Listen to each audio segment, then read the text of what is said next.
এখন আমরা যে বিষয়টা নিয়ে আলোচনা করব সেটা হচ্ছে তড়িৎ স্থিতিশক্তি। ব্যাপারটা কি? তড়িৎ স্থিতিশক্তি ব্যাপারটা হচ্ছে আর কিছুই নয়, সিম্পল। আমরা যে অসীম দূরত্ব থেকে আধানকে নিয়ে আসছিলাম, এক্ষেত্রেও তাই হবে যে কতকগুলো আধান, ধরা যাক Q1, Q2, Q3, কতকগুলো আধানকে অসীম দূরত্ব থেকে এনে একটা জায়গাতে নির্দিষ্ট অবস্থানে আমরা রাখার জন্য মনে করা যায় Q1, Q2, Q3, Q4 এরকমভাবে Q1, Q2, Q3, Q4 এইভাবে কিছু আধানকে অসীম দূরত্ব থেকে এনে আমরা এরকম নির্দিষ্ট ডিস্টেন্স মেনটেন করে করে ধরা যাক এইভাবে নির্দিষ্ট ডিস্টেন্স R1, R2, R3, এইভাবে এটা R4, এইটা R2 ধরি। এইভাবে নির্দিষ্ট দূরত্বে বা নির্দিষ্ট অবস্থান মেনটেন করে রাখার জন্য আমাদের মোট যে কৃতকার্য করতে হবে, অর্থাৎ অসীম দূরত্ব থেকে এনে আমাদেরকে আধানগুলোকে নির্দিষ্ট অবস্থানে রাখতে গেলে মোট যে পরিমাণ কৃতকার্য করতে হবে, সেই কৃতকার্যটাই ওই সংস্থা, তখন যে এটা সংস্থা তৈরি হয়ে যাবে, অনেকগুলো আধান নিয়ে একটা সংস্থা তৈরি হয়ে যাবে, তখন ওই মোট কৃতকার্যটাই হবে ওই আধান সংস্থার তড়িৎ স্থিতিশক্তির সমান। ঠিক আছে, তাহলে এটাকে স্টেটমেন্টটা আমরা একটু লিখে নিই। তাহলে কতগুলি বিন্দু আধানকে অসীম দূরত্ব থেকে কতগুলি নির্দিষ্ট অবস্থানে এনে একটি সংস্থা গঠন করতে মোট যে পরিমাণ কার্য করতে হয় তাকে ওই আধান সংস্থার তড়িৎ স্থিতিশক্তি বলা হয়। ঠিক আছে, ব্যাপারটা এটা স্টেটমেন্টটা এটা একটু মনে রাখতে হবে। এখন এটা আমরা একটা তড়িৎ একটা স্থিতিশক্তি নির্ণয় করতে চলেছি, বা একটা আধান সংস্থায় ধরে নিলাম যে দুটো আধান রয়েছে, একটা Q1 আর Q2। ধরা যাক A এবং B দুটো বিন্দু যাদের মধ্যে দূরত্ব r ডিস্টেন্স দূরে অবস্থিত দুটো বিন্দু। A বিন্দুতে Q1 আধান এবং B বিন্দুতে Q2 আধান রাখা রয়েছে। এখন এই Q1, Q2 আধান নিয়ে যে সংস্থা তৈরি হয়েছে, সেই সংস্থায় মোট তড়িৎ স্থিতিশক্তি কত হবে সেটাই আমরা এখন হিসেব করতে চলেছি। তা সেইটা করার জন্য আমরা ধরে নেব যে Q1 আধানটা আগে থেকেই রাখা রয়েছে। এ বিন্দুতে Q1 আধানটা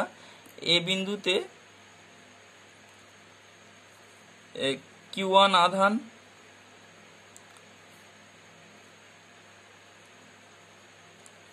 আগে থেকে উপস্থিত আছে। ঠিক আছে, এখন এ বিন্দু থেকে r ডিস্টেন্স দূরে বি বিন্দুতে একটা Q2 আধানকে তাহলে নিয়ে আসতে হবে অসীম দূরত্ব থেকে। তাহলে তার জন্য কত কৃতকার্য সেটা আমাদেরকে এখন দেখতে হবে। এই বি বিন্দুতে Q2 আধানকে আনতে কৃতকার্য কত, এবং সেটাই হবে বি বিন্দুর বিভব। আর সরাসরি Q1 আধানের জন্য বি বিন্দুর বিভব ভি আমরা বের করতে পারবো r ডিস্টেন্স দূরে যে কোনো বিন্দুতে বিভব। তাহলে Q1 ও Q2 দ্বারা গঠিত তড়িৎ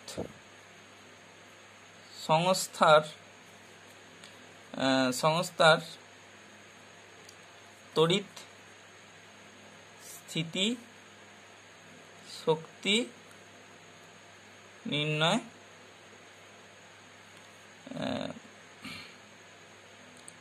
করতে হবে।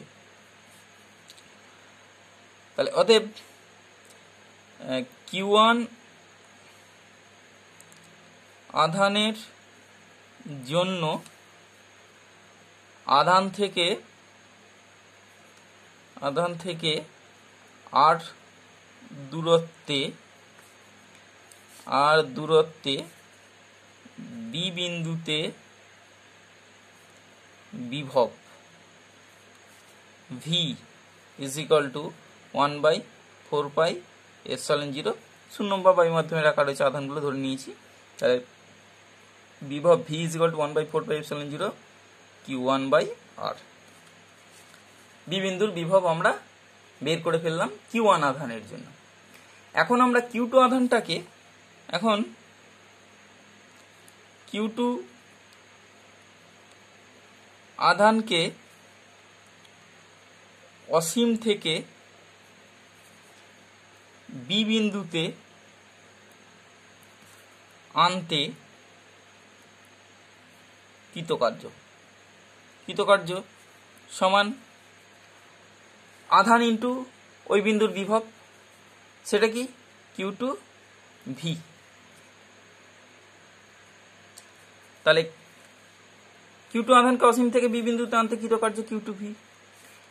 তাহলে এই যে আধান সংস্থা, সেই আধান সংস্থায় মোট কৃতকার্য যেটা, এটা কৃতকার্যটাকে আমরা W হিসাবে ধরছি। তাহলে মোট কৃতকার্য কত করতে হলো সেটা এইটাই, মোট কৃতকার্য এইটাই। তাহলে Q1 ও Q2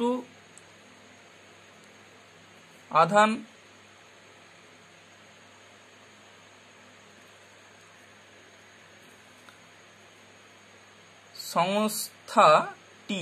সংস্থাটি গঠন করতে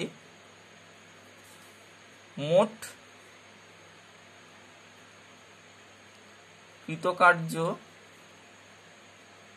করতে হবে সমান, এখানে সমান W, মোট কৃতকার্য করতে হবে W, এবং এই কৃতকার্যই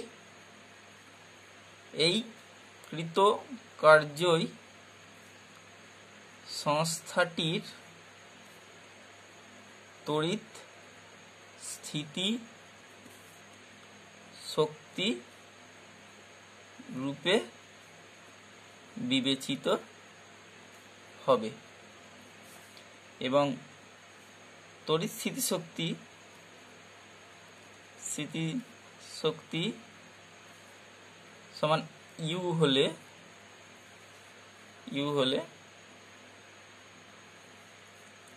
আমরা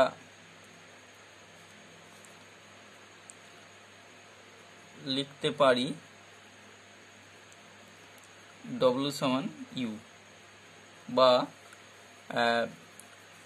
W Q2V সমান U, বা V আমরা বের করে রেখেছি 1/4πε0 ইন্টু Q1/R, এটা V এর মান বসলো এবং Q2টা রইল সমান U।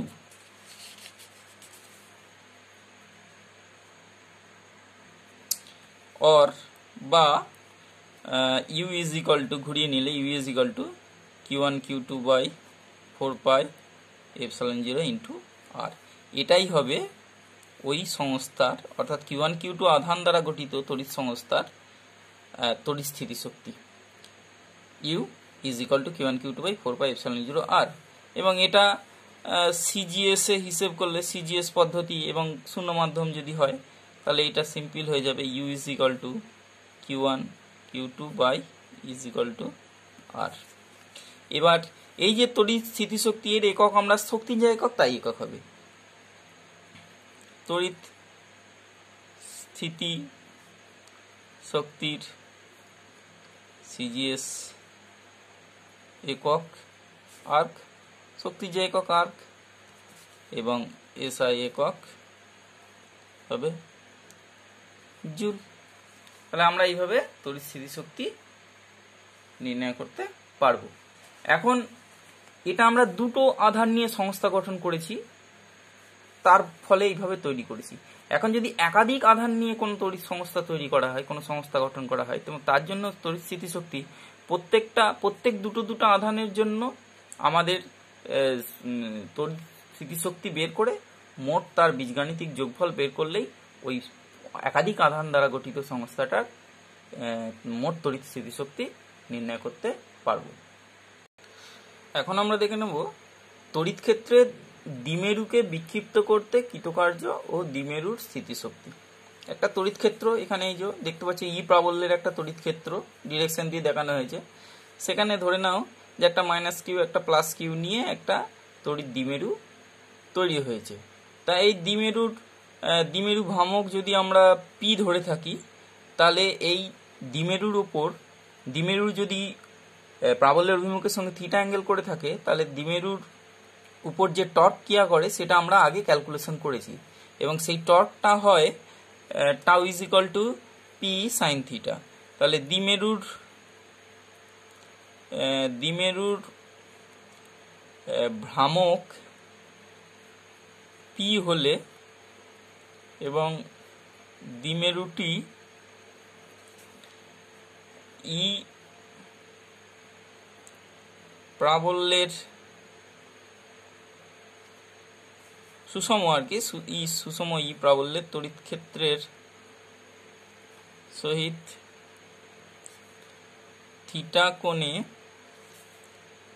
আনত থাকলে দ্বিমেরুর উপর ক্রিয়াশীল টর্ক টাও আমরা জানি যে পিই সাইন থিটা। ঠিক আছে, তাহলে এই দ্বিমেরুটার উপর যে টর্কটা কাজ করছিল পি সাইন থিটা আগে আমাদের পড়ানো হয়ে গেছে, সেটা আমি এখানে লিখেছি। এখন এই টর্কটার জন্যই সবসময় দ্বিমেরুটা চাইবে যে ও এই প্রাবল্যের অভিমুখের সহিত সমান্তরালভাবে হয়ে যেতে চাইবে, অর্থাৎ সাম্যাবস্থায় আসতে চাইবে। এবং সাম্যাবস্থায় তখনই থাকবে যখন দ্বিমেরুটা এই প্রাবল্যের অভিমুখের সঙ্গে সমান্তরালভাবে অবস্থান করবে। এখন এই সাম্যাবস্থায়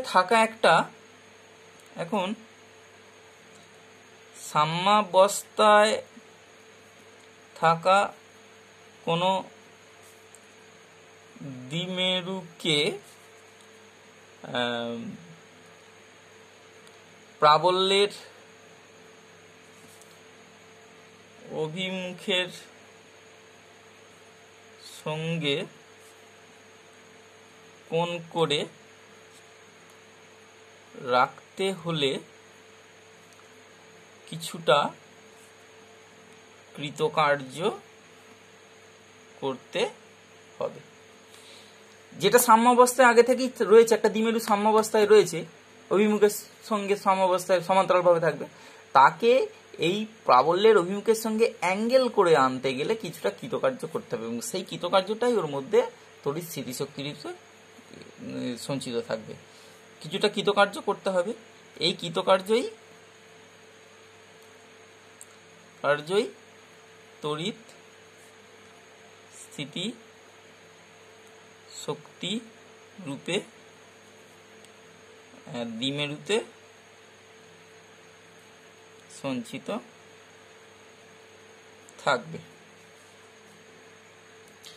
তো ধরা যাক যে একটা দ্বিমেরু সাম্যাবস্থায় রয়েছে। এখন ওই দ্বিমেরুটাকে সাম্যাবস্থা থেকে থিটা অ্যাঙ্গেলে সরানোর জন্য বহিস্থ এজেন্টকে যে কিছুটা টর্ক প্রয়োগ করতে হবে, বহিস্থ এজেন্টকে একটা টর্ক প্রয়োগ করতে হবে, এবং সেই টর্কটাও হবে পি সাইন থিটা। তাহলে সাম্যাবস্থা থেকে থিটা কোণে আনতে বহিস্থ এজেন্টকে যে টর্ক প্রয়োগ করতে হবে তা টাউ 1 যদি ধরা হয়, টাউ 1 সমান হবে পি সাইন থিটা। তাহলে থিটা কোণে আনতে পি সাইন থিটা টর্ক প্রয়োগ করতে হবে। এখন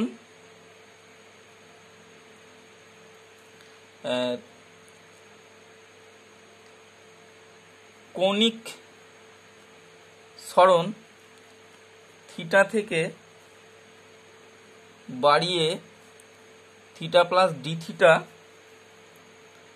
করতে, মানে থিটা তারপর ডি থিটা কৌণিক সরণের জন্য কত কৃতকার্য সেটা আমরা হিসেব করছি আর কি, যে কৌণিক সরণ থিটা থেকে বাড়িয়ে থিটা প্লাস ডি থিটা করতে বহিস্থ এজেন্ট বা সংস্থাকে এজেন্টকে কার্য করতে হবে, ধরলাম ডিডব্লিউ সমান কি টাউ 1 ইন্টু ডি থিটা, এতটা পরিমাণ কার্য করতে হবে। ঠিক আছে, সমান কি টাউ ওয়ানটা বসিয়ে দিই, P sine theta D theta, অর্থাৎ স্মল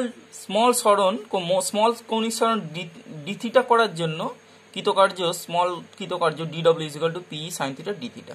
তাহলে টোটাল সরণ সাম্যাবস্থান থেকে আমরা যদি সাম্যাবস্থান থেকে থিটা অ্যাঙ্গেলে সরিয়ে আনি, তাহলে সাম্যাবস্থান অর্থাৎ অভিমুখের সঙ্গে 0 ডিগ্রি অ্যাঙ্গেল থাকবে। সাম্যাবস্থান যখন থাকবে তখন 0 ডিগ্রি, যেখানে এই সমান্তরালে থাকা মানে অ্যাঙ্গেলটা তখন 0 ডিগ্রি হবে। তাহলে 0 ডিগ্রি থেকে থিটা ডিগ্রিতে আনতে আমাদের কত কৃতকার্য করতে হবে, তাহলে এটা ইন্টিগ্রেট করে দিলেই আমরা পেয়ে যাব যে কত কৃতকার্য করতে হবে।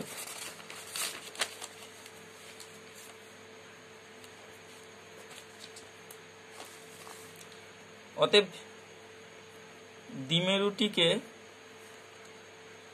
সাম্যাবস্থা থেকে থিটা কোণে আনতে মোট কৃতকার্য W is equal to D W, integration of আর কি বের করতে হবে, ইন্টিগ্রেশন অফ ডিডব্লিউ সমান ডব্লিউ, ডব্লিউ সমান ইন্টিগ্রেশন অফ ডিডব্লিউ সমান integration of 0 to theta P E sine theta D theta, এবং এইটা লিমিট বসিয়ে নিলে হয়ে যাবে P E into 1 minus cos theta. ইন্টিগ্রেশনটা ভাঙলে হবে, এটাই দাঁড়িয়ে যাবে যে মোট কৃতকার্য। ঠিক আছে, এবং এই কৃতকার্যটাই ওর মধ্যে তড়িৎ স্থিতিশক্তি হিসাবে সঞ্চিত থাকবে। সুতরাং অতএব ওই অবস্থানে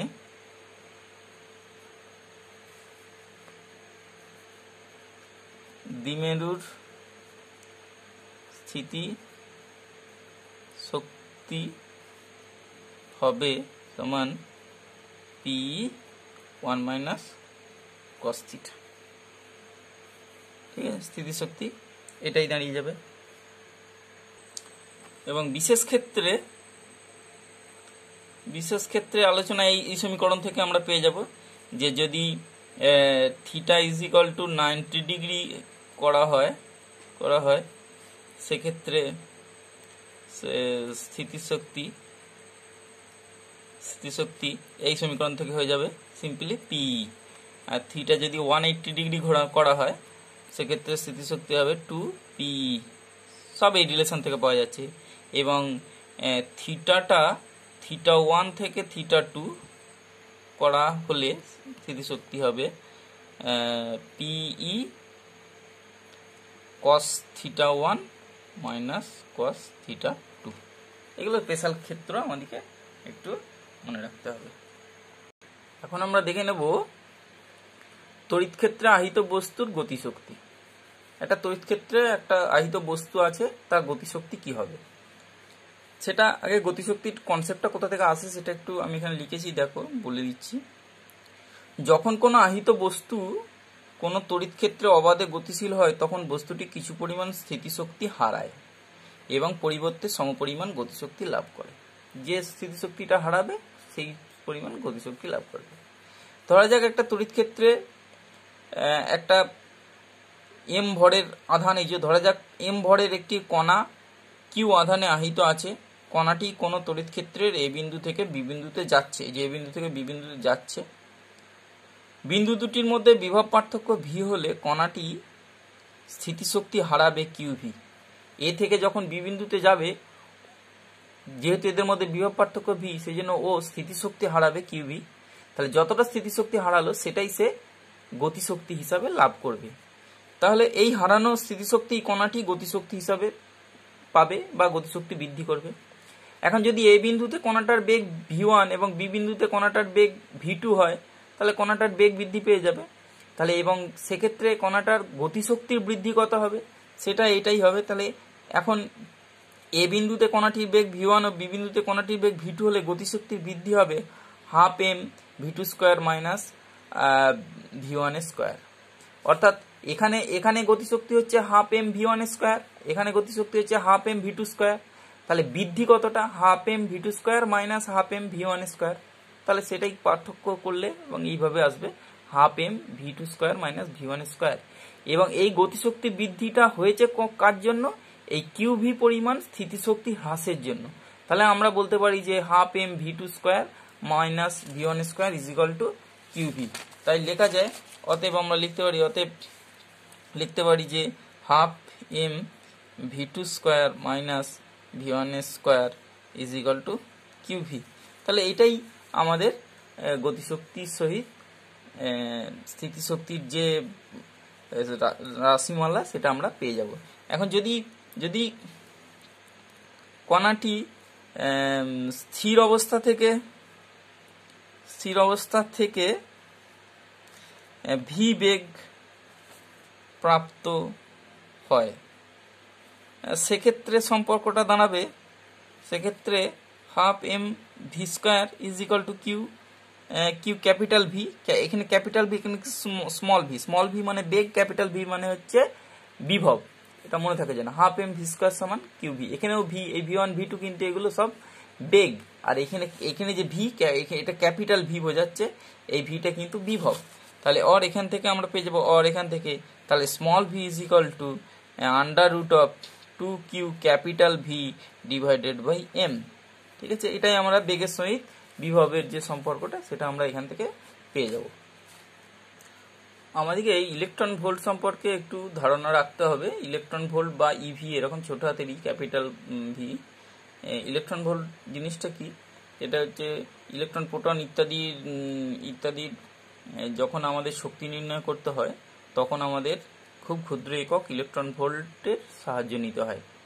তা সেটা কি? ইলেকট্রন ভোল্ট বলতে কি বোঝায়? এক ইলেকট্রন ভোল্ট বলতে কি বোঝায়? সেটা হচ্ছে একটি ইলেকট্রনের আধানের সমপরিমাণ আধান বিশিষ্ট কোনো কণা 1 ভোল্ট বিভব প্রভেদের মধ্য দিয়ে গেলে যে পরিমাণ কার্য সম্পাদিত হয় তাকে 1 ইলেকট্রন ভোল্ট বলে। ঠিক আছে, এটা ইলেকট্রন ভোল্টের সংজ্ঞা, যে ইলেকট্রনের যে আধান আর কি, সেটা 1.6 × 10⁻⁹ কুলম। ততটা পরিমাণ আধান যদি 1 ভোল্ট বিভব প্রভেদের মধ্যে দিয়ে যায় তার জন্য যে কার্য সম্পাদিত হয়। এবং 1 ইলেকট্রন ভোল্টের সম্পর্কটা আমরা এইভাবে প্রতিষ্ঠা করতে পারি যে 1 ইলেকট্রন ভোল্ট সমান কত আর্গ, বা 1 ইলেকট্রন ভোল্ট সমান কত জুল। সেই সম্পর্কটা এখান থেকে আসে যে 1 ইলেকট্রন ভোল্ট সমান একটি ইলেকট্রনের আধান ইন্টু 1 ভোল্ট। কারণ কৃতকার্য is equal to Q into V. তাহলে কিউ এর মান, এই যে কিউ এর মান আধানের মান ইন্টু ভি, তাহলে যেহেতু একই ভি সমান q is equal to 1, v is equal to 1 হবে। তাহলে একটি ইলেকট্রনের আধান ইন্টু 1 ভোল্ট। এবার একটা সিজিএস পদ্ধতিতে একটি ইলেকট্রনের আধান হচ্ছে 4.8 × 10⁻10 ইএসইউ আধান, এবং 1 volt is equal two 1/300 ESU বিভব। এবং এটা ক্যালকুলেশন করলে দাঁড়িয়ে যাবে 1 ইলেকট্রন ভোল্ট সমান 1.6 × 10⁻12 আর্গ। এবং এটাকে জুলে নিয়ে এলেই হয়ে যাবে 1 ইলেকট্রন ভোল্ট সমান 1.6 × 10⁻19 জুল। কারণ আর্গ এবং জুলের মধ্যে সম্পর্ক আমরা জানি যে 1 জুল সমান 10⁻7 আর্গ, সেটা বসিয়ে এখান থেকে এই সম্পর্কটা পাওয়া গেছে। এবং এই ইলেকট্রন ভোল্টের আর একটু বড় একক আমরা ব্যবহার করে থাকি kilo electron volt. 1 kilo electron volt সমান 10⁻³ ইলেকট্রন ভোল্ট, এবং সেইটা এই ইলেকট্রন ভোল্ট থেকেই আমরা এখানে পেয়ে যাব যে 1.6 × 10⁻9 আর্গ। এই যে এখানে এইটাকে 10⁻³ দিয়ে গুণ করলেই আমরা পেয়ে যাব কিলো ইলেকট্রন ভোল্ট। এবং mega electron volt 1 MEV is equal two 10⁶ electron volt সমান 1.6 × 10⁻6 আর্গ। এই যে এখানে 10⁶ দিয়ে গুণ করে দিলেই আমরা এই সম্পর্কটা পেয়ে যাবে। এইগুলো এই ইলেকট্রন ভোল্টের আমাদের অঙ্ক করার সময় কাজে লাগবে, সেই জন্য এটা আমাদেরকে একটু জেনে রাখতে হবে।